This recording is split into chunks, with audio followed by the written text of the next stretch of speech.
Pendidikan tentang sastra. Pendidikan ini membahas hal ihwal tentang sastra. Pendidikan ini juga bertujuan untuk mengembangkan potensi teori sastra. Aspek yang dikembangkan lebih pada aspek kognitif peserta didik. Pendidikan pada masa 1970-an diwarnai oleh pendidikan tentang sastra. Peserta didik, terutama di jenjang sekolah menengah pertama dan sekolah menengah atas, dituntut untuk menguasai dan menghafal teori sastra. Saat membahas sastra, yang dibahas lebih pada menghafal pengertian, definisi, atau klasifikasi tentang puisi, cerita pendek, novel, roman, dan sejarah sastra. Saat membahas prosa rekaan, yang dibicarakan lebih pada aspek menghafal pengertian unsur intrinsik dan unsur ekstrinsik karya sastra. Unsur intrinsik prosa rekaan adalah menghafal pengertian tokoh, definisi watak, latar, atau unsur intrinsik lainnya. Unsur ekstrinsik karya sastra yang dibahas adalah menghafal pengertian latar belakang sosiologis, psikologis, atau budaya sastrawan. Saat membahas puisi, mereka akan menghafal pengertian unsur-unsur puisi dan jenis-jenis puisi.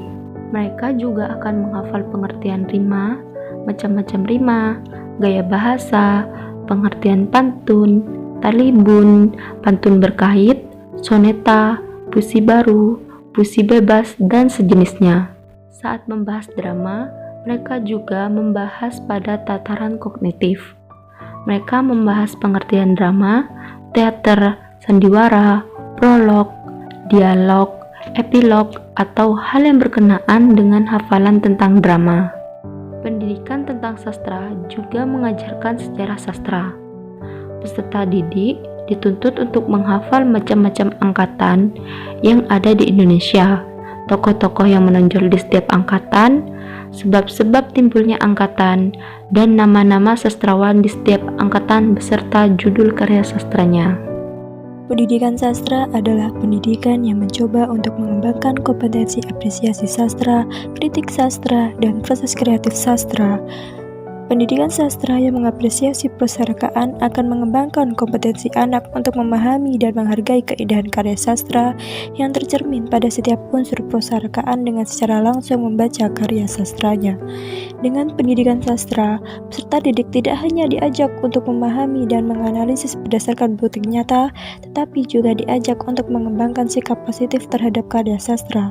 Pendidikan semacam ini akan mengembangkan kemampuan pikir, sikap, dan keterampilan peserta didiknya. Dengan pendidikan semacam ini, peserta didik diajak untuk langsung membaca, memahami, menganalisis, dan menikmati karya sastra secara langsung. Apa itu pendidikan melalui sastra? Pendidikan melalui sastra adalah pendidikan dengan sarana atau media sastra. Pendidikan melalui sastra dapat dilihat di kurikulum 2004 dan kurikulum 2013. Kurikulum 2004.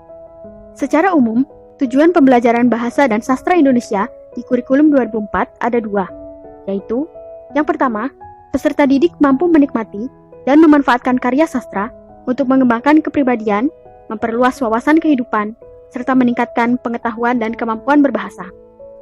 Yang kedua, peserta didik dapat menghargai dan membanggakan sastra Indonesia sebagai khazanah budaya dan intelektual bangsa Indonesia.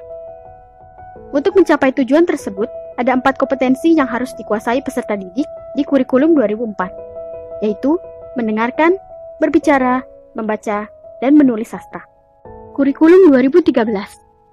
Kurikulum ini mengintegrasikan pembelajaran bahasa dan sastra dengan pembelajaran karakter.